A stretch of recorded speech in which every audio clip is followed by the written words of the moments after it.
Already PMJY न'नि लिस्टफोरा ओंखारबाय।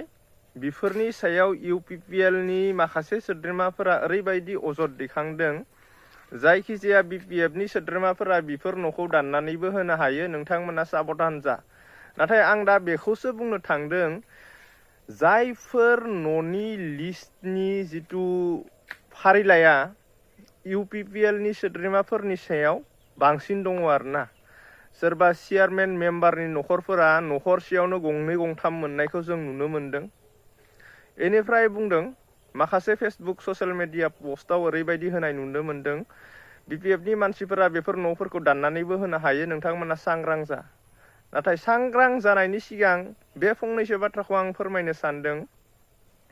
नोंथांमोना BPF नि मानसिफोरनो मानो माइगाब जुजाय खालामखो? सिगांनि 5 बोसोर सरकार खुंथायाव नोंथांमोना जुदि BPF नि मानसिफोरनि न'खराव फैनानै फट'खौ खेबनायमोनबा BPF नि मानसिफोराबो समान न'खौ मोनगौमोन।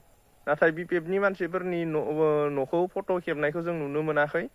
आरो जेखिनि न'नि लिस्ट ओंखारदों, बेहाय गासिबो UPPL नि सोद्रोमाफोरा बांसिन मोननो हादों। बे माबायदि जाखो? बेखौ UPPL नि मेम्बार आरो चेयारमेनफोरासो मिथिसिगौ।